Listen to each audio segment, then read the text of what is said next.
welcome back to the Redseapodcast.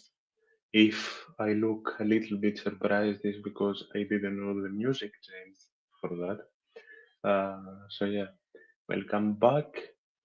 Today was more or less unplanned. I did put out a poll over on Twitter earlier to see if you all wanted me to just quickly go over the draw, give my opinions, my predictions, and such. And you all voted yes. So here we are. Of course, for those of you that know, the change in music was a shock to me as well. And yeah, my hair is a bit insane. So yeah, it's one of the charms of of this show. As you all saw earlier today, the draws for all the competitions happened. I will drop my slight opinions here and there for the others, but of course, our main focus is this one, the Europa League draw. Do tell me if the image shows up well on YouTube. I will get that more fixed up, but because I did this more or less last second, uh, the image is severely, uh, very fucked up, to say the least. So yeah, Olympiacos drawing Bodo Glimt for sure. My first thoughts, at least, were that I am extremely glad that we avoided Fenerbahce. Not that we couldn't have beaten Fenerbahce, but it definitely, at least on paper, looked like the way harder draw to face. So I'll start off by saying that I am glad that we avoided Jose Mourinho's side, and they will face the Scottish side, Rangers, of course. To go over the draw very quickly, for those of you that didn't see it, it's Alkmaar Tottenham, Ajax Eintracht, of course. We face Bodo, and the pair that we will face if we beat Bodo and advance is the winner of Lazio and Victoria Plzen.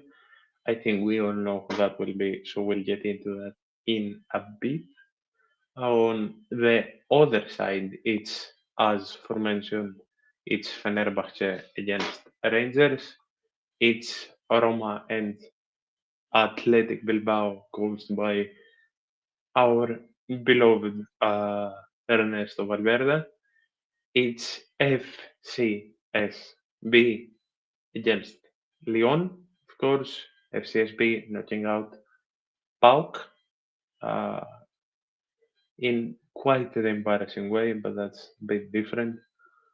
And then it's Real Sociedad against Manchester United. I'll keep bringing this image up a bit through the show, but for now it can go away. First thoughts looking at Bodo. Bodo currently in the off season. Bodo very well rested. Bodo proving that they can hurt the team, given how they completely dismantled uh, Twente in the second leg, winning 5-2. Bodo also proving that uh, their stadium is not to be underestimated, mainly due to the conditions, uh, because it it's basically in the Arctic. Their stadium is gonna be absolutely freezing. Of course, playing with uh, I don't even know how to say it without it sounding very stupid in English. You all know what I mean. Playing with fake grass, because there is no way actual field grass could withstand the absolute freezing conditions that are up there. Um, a stadium of not many 8.5k, but a stadium that can for sure be fierce, a stadium of fans that love this team, that are always behind this team, and a team that, while they're not anything too special on paper, they are for damn sure a team that deserves to be here. Give me a quick second to fix my chair because I don't want to annoy you throughout the entire show.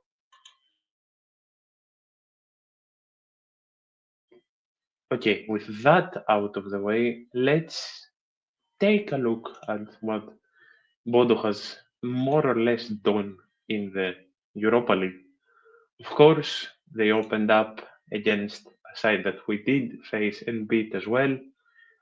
They opened up against Porto, and they opened up with a win against Porto, and a very impressive win at that with Kasper Ho. I'm just gonna say that I am not good with Scandinavian names, and I'm gonna completely butcher them, but I will try my best, like always. But yes, Kasper opening the score, and then a winger that more or less a lot of us know from his time at Eintracht Frankfurt, Jens Peter Hauge, scoring two, and I'm pretty sure he did assist the first goal. With Porto, of course, Porto leading in this game through Samu, but not really able to find the response despite the red that Bodo more or less ate in the 51st minute.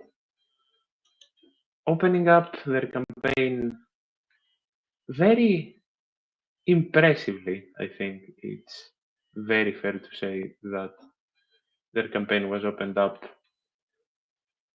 maybe even better than they could have imagined. They then go on to face Braga away, another very strong Portuguese side, and another side that we did face and beat, but this time we faced them and beat them, of course, at home. And again, they go on and win 1-2. They take the lead this time, but they get a very, very late winner through Nielsen. This time it was Braga who got the red card. So, 2 out of 2, again, a campaign that opened up very, very unexpectedly, dare I say, at least. Not gonna sit here and act like I'm any expert on Bodo. Uh, then they played Union Saint-Gilloise, and actually Union Saint-Gilloise was their second game. Apologies on that. Braga was their third game. But again, they opened up with 2 wins and a draw because their second match day was a nil-nil draw to Union Saint-Gilloise. Then moving on to match day 4, came their first defeat at the hands of very underwhelming Karabakh. 1-2 defeat with Karabakh taking the lead. Patrick Berg did try to get Bodo in the game by equalizing, and Bodo dominating this game more or less with 23 shots and 7 on target. But ultimately, Zubir would give not Atalanta, Karabakh, I'm pretty sure their only win in the competition this year, even though I am not sure about that. Regarding the similar style of play with Olympiacos, I actually beg to differ with that. And I think that's been proven not only this season but throughout the years that we are talking about two completely different worlds, not only condition wise, but Also, play style wise, again, I'm not gonna just sit here and say that I'm an expert uh, in analysis, but even examples have shown throughout the years that, for example, Omar, a legend here, a legendary captain here, didn't really succeed at his at Bodo back at his home country, but again, other parameters there. Then we had someone that was at Bodo up until very recently, until he left for the MLS, and that's Philip Zinkernagel. Zinkernagel, very successful at Bodo, completely failed here. And if I'm not completely mistaken, another man that was very successful at Bodo Glimt but completely flopped here is Ola Solbakken. Uh, Again, conditions play a massive part in the difference between these two worlds, but playstyle isn't that similar. Uh, yeah, πίεση ψηλά κάνουν. Ναι, they talking about the high press that Bodo do. Bodo is a very high pressing team, and so are we in some sense, but Bodo doesn't really focus, as far as I have managed to see, at least I may be chatting, complete shit. Uh, but as far as I have managed to at least catch, Bodo don't really focus on a more possessional dominating style of football. Uh, it's always very mixed with Bodo, even with some, dare I say, inferior sides, like, for example, uh, Karabakh. It's rarely really been just high press, dominating football. Looking at stats in general, it's their possession isn't really anything insane. It's 53.6. Let me actually check what our possession is in the Europa League, at least, because I am going to try and focus on stats and stuff from and for this competition. Let me actually do go check that out. Um, in the Europa League. Never mind, I'm chatting complete shit. Uh, yeah, I guess calling us possessional side was a bit of a mistake. Maybe it is more similar than I thought. I don't know. Maybe it is the conditions that um, completely mess it all up. Expected goals for Bodo, on average, of course, are 18.42, and they have scored 18. So Bodo, as I was gonna get on to before I did go and make the comparison, Bodo is a very clinical side, which may more or less be weakness on our end, especially in some games. Yes, stats show that as well, because expected goals in the Europa League for us stand at 13.17, and our goals are 9. So there is a major difference there. Goal differential, expected goal differential is minus 4.17, and expected uh, our expected goals per shots are 0.13, which is very interesting. I know I'm going on a rant, but the comparisons are very interesting. Yeah, expected goal differential for Bodo, as said before, is very minimal compared to ours. But the expected goals per shot on average are basically the same with 0.01 standing as the difference. And speaking of against, uh, there is also a major difference that flipped on our side because expected goals against for Bodo are 18.05 and they've conceded 14.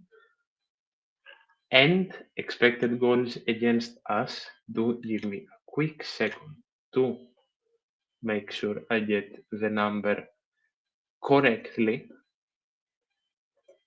Expected goals against us, of course, we all know that we had the best defense in the Europa League. Expected goals against us are 9.04, so again, that drops massively. And of course, the goals we conceded are just 3.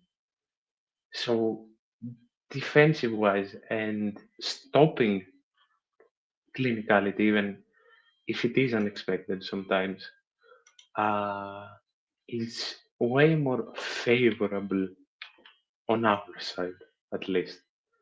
Uh, Goals wise and clinical wise, as we said, because Bodo is quite the clinical side. The danger man is the Europa League, is the aforementioned striker. Pretty sure he is a striker. It is Casper. I really want to avoid pronouncing that last name because I feel like uh, half of the Bodo Glimt fan base will kill me. With 7 appearances, 4 goals, and 1 assist. Then we go to Evian with 10 appearances and 3 goals. Then, as mentioned before, Jens Peter Hauge with those 2 goals and 1 assist in the Porto game with 9 appearances. He hasn't done much more after that.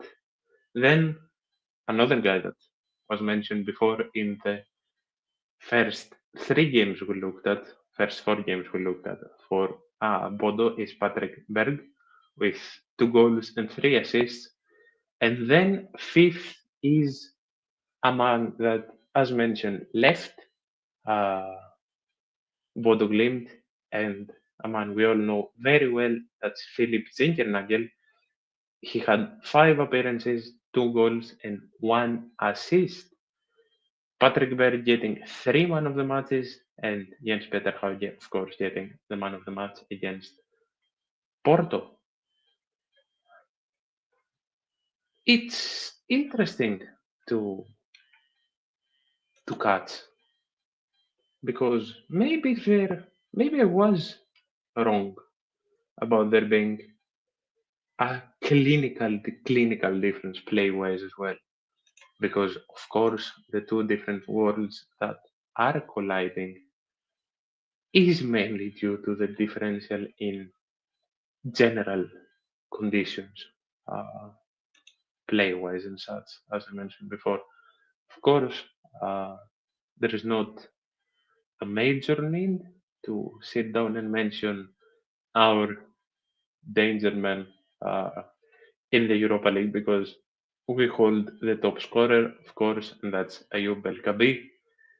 And then there isn't much goal wise with one goal going to Julian Biancon and one to Santiago Esse. Assist wise, of course, Zelson holds 2, Babis Costolas holds 1, Zakitis holds 1, Garcia holds 1, Chiquinho holds 1, and Rodine holds 1. It's very interesting. It's a more interesting deep dive than I first thought it would be, to be totally honest. Uh, Goals from open play for Bodo stand at 7. Set piece goals. Bodo is also a team that set piece wise. I just saw this comment.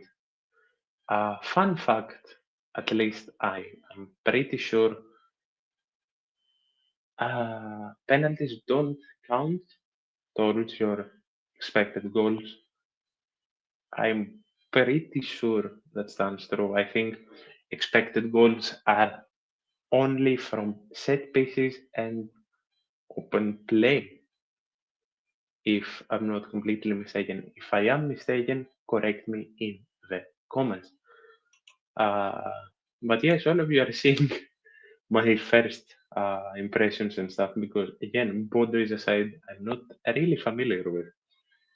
But yes, Bodo, that's something I more or less knew. It's one of the very few things I knew. That Bodo is a very good team set piece wise. Then they have three from the counter, two from penalties, and two uh, from own goals, with them loving to attack from more or less the left side. Uh, Pass wise, the their short passes per game are insane. Their short passes per game are crazy with 498. They don't really focus on long balls with long balls per game for the team standing at 49 and crosses just at 13. Now, regarding as I spoke before, goals against, they don't really deal well with open play, having conceded nine, and then it's two from set bases and counter attacks, a penalty, and also an own goal. Shot wise, of course, Bodo do really focus on the middle, and they don't really favor. Uh, they don't really favor long shots. They more or less try and find chances inside the box. What's wrong with Ortega and why does this always happen when I'm live? What happened to Francisco Ortega? why do Olympiacos news always just pop up when I'm live? uh, Nothing's popping up. Please do update me. Okay. Nothing happened on them. Uh, okay. It is. I really had a live heart attack. Um, but due to how Ortega will fare, I don't think that there will be much trouble. I think they'll favor the left side uh, with us as well. Yeah, I got very scared because I thought Francisco Ortega got injured and not that we were talking about the attacks down the left from Bondo. Uh, I think Ortega will fare well. Bodo is a very physical side, that's for damn sure. Uh, but I really think that Francisco Ortega will stand and fare well. After Karabakh, Bodo went on to face the very struggling Manchester United, who opened the score very early through Alejandro Garnacho. Then the lead was taken by Bodo with two very quick goals, one from Evian and one from Philip Zinkernagel. But then Rasmus Højlund and Mazraoui combined for the equalizer, and then Højlund himself wins it 5 minutes later. Uh, I think as bad as United, maybe. I think no one can really stand here and say that Bodo were expected to really beat them. Yeah, I think that's a bit of a stretch that United were expected to lose to Bodo Glimt. Then, of course, they faced and beat Besiktas, despite Jedson Fernandez giving Besiktas the lead. Philippe Zinkernagel and Odin through Philippe's assist within 6 minutes do give uh, Bodo the win there. Then Bodo went on to demolish Maccabi Tel Aviv, who was honestly another disappointment of the tournament. And then Bodo finished the league uh, phase with a draw against Nice. Then we moved on to the Twente draw. Of course, we all were keeping an eye on this game along with the Fenerbahce game, even though I think more of us were keeping an eye on this game, knowing how the Fenerbahce one will go. And I think that most of us, at least, did stand surprised when uh, Bodo lost to Twente in the Netherlands. At least I did, but again, it's something I've mentioned multiple times that uh, conditions and different climates can fuck up footballers very badly, and perhaps that did play a part there as well. But then we move on to the last game where Bodo killed, Bodo demolished uh, Twente in Norway, winning 5-2.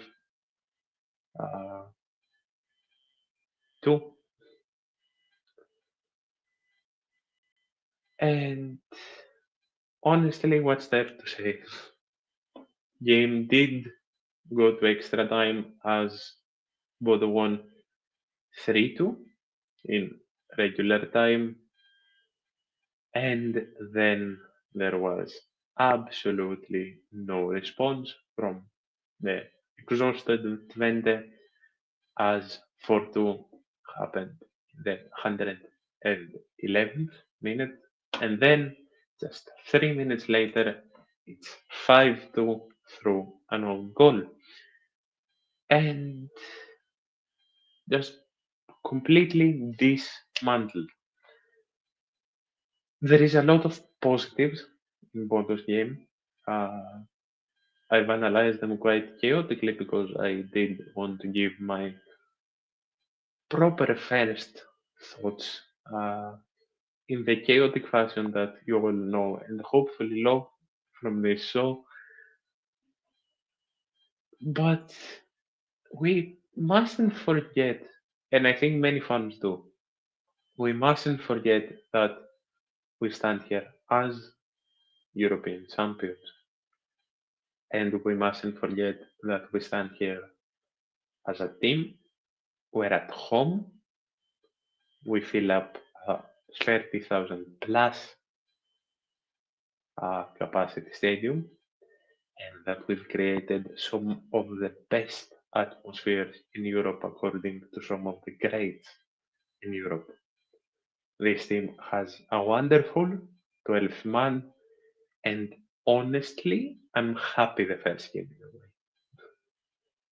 because even if worst case scenario happens, because I can stand here and tell you this may sound biased as shit, but I can stand here and tell you that I do not think that we will lose to Bodo. Do I think that we'll win both games? I'm not sure, but I don't think we'll lose Bodo. I think that even if my personal opinion, at least, even if a worst case scenario happens and we go there and we draw, because I really think that we can go there and scrap away. I don't think we can go there and win comfortably, but I do think that we can go there and scrap away like a 1-0 win. But even if we go there and draw, we'll come here and destroy them. I really, honestly, genuinely believe that. And I'm saying this with no disrespect, but quoting uh, my namesake, Dionys Verveles, a team that has a capacity stadium of 8.5k and a team from the Norwegian league shouldn't even be considered to have major chances against us and should come here and the atmosphere alone should beat them. And I think we'll do that. I really do genuinely think that despite this being quite a tough draw, and it really is a very tough draw. I can't state that enough.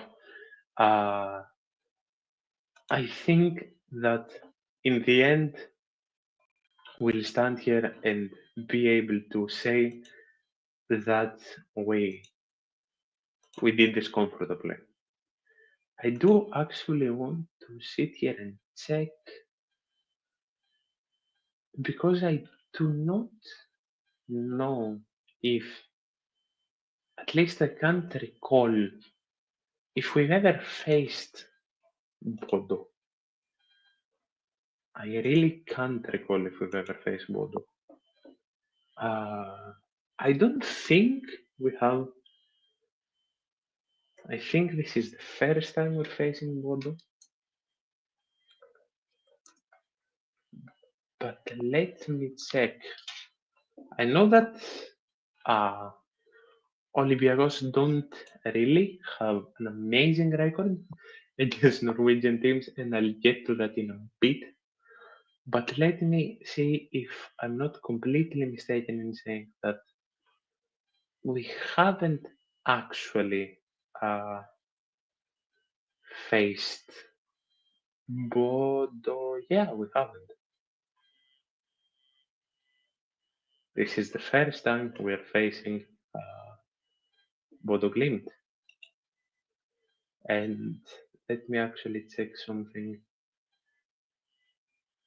Yeah, direct comparison. Okay. This gives a more direct uh, idea of the differences. Attacking wise, as more or less mentioned before, we are about the same in the Europa League. They have uh, two shots per game. We have 1.1. They have 4.5 shots on 4.7 shots on target per game. We have 4.1. They have 2.5 big chances per game. We have 2.4. Yes, it is 2.4. Okay. They have 1.4 big chances missed per game, and we have 1.8. Attacking, we are very similar. They're a bit more accurate in passing. But then we go to defending, and again, these are purely Europa League stats. They've kept one clean sheet, we've kept six. We're not only the best defense in the Europa League, and that went over my head for a while as well. We get the most clean sheets in the Europa League. Uh, their goals conceded per game are 1.5 versus 0.4. We have almost five more interceptions per game. They stand at 9.7. We stand at 14.5. We haven't conceded a penalty. They have. And the saves per game is a bit lenient on their side, but again, that's more credit to our entire defensive unit. It's looking like uh, all signs are pointing to them, giving us a major fight. But I don't think that there is a chance that we don't qualify. As greedy and as maybe disrespectful as that sounds, I don't think that there is a chance for us to not qualify in this game.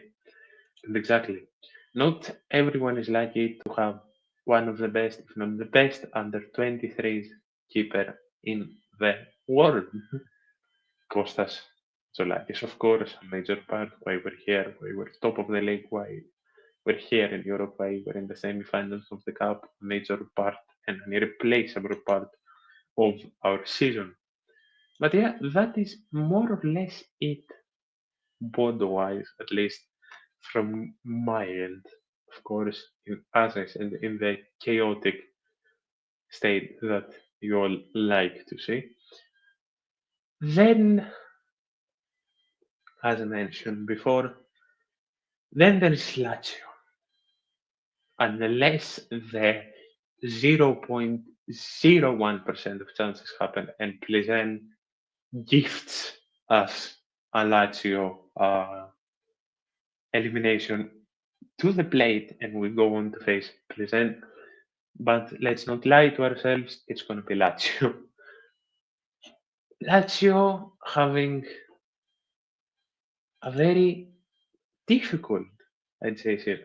Both difficult and successful season in the Serie A, with them, of course, standing fifth, but on the same points as Juventus. Lazio, of course, I'm trying to find the correct word, and I think the correct word is Lazio dominating the Europa League campaign, beating Dynamo Kiev 0-3, opening up, then hosting Nice in Italy, beating them 4-1, then facing Twente, beating them 0-2, then facing Porto, beating them 2-1, then facing Ludogorets, who for some reason held them to a draw. it it seems like we all falter to some lower teams of this whole uh, competition. But then they went on to face Ajax uh, to end the regular season campaign comfortably and won 1-2-3 for absolutely dumb sure we should see this game by game and we should make sure that our mind is in uh, the legs against Podo. But the mind just can't help but travel. Because again, it's not only about the insane Europa League dream, but it's also about uh, points to make sure that if and when the main goal happens, I'll say when the main goal happens, and we lift the league at the end of the season, we qualify for the Champions League without needing to play qualification, with third in that list, but first in standings, given the two teams above us aren't top of their league. And let me actually check who those teams are very, very quickly because I do have them on Twitter. I know I have them on Twitter. Yes, it's Rangers, who of course are very, very far behind in their domestic league, with Celtic just completely killing that league this season with 67.25 uh, coefficient points. Then it's Dynamo, who aren't first in the league either, with 56, and we are very, very close behind Dynamo with 54.5. We need to get this done, not only to get that once again historic qualification to the quarters of the Europa League, but we also need to get this done because if we get this done, I'm pretty sure we do pass Dynamo and more or less secure because there is no way Rangers win the league. More or less secure that when we win the league, we go on immediately to the UCL league phase, which is more massive than any words can stand to describe. I would love to get more into Lazio, but as I said, uh, this is more or less uh, a talk of more dreams than a realism because, as I said, we not only have Bodo in front of us, but some very, very tough games. But with just a brief look at the Lazio squad, the man that stands out is the completely reborn Pedro, who has 7 appearances in the Europa League, 4 goals and 2 assists. And then there is Castellanos, who has 5 appearances, 3 goals and 2 assists. And it's Dia with 2 goals. And it's just a lot of people to just look at in an insane Lazio squad that also, of course, has Christos Mandas, who's been their starting keeper in the Europa League. Uh, and then after that, it's just a prediction simulator because honestly, God knows who will qualify from this whole shit show up here. Alkmaar Tottenham, logic says Tottenham, but logic doesn't really exist when Tottenham is on the table, especially this season. So it will still probably be Tottenham, but I don't expect this to be easy. Ajax Eintracht is very interesting. Ajax Eintracht is very interesting, of course. Eintracht just losing Marmoush, but Eintracht, let me actually check where they stand.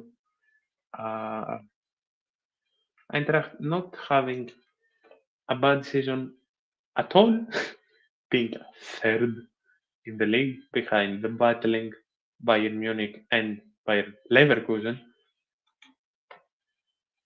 I think Eintracht will just pass Ajax, but again, it's very, very close.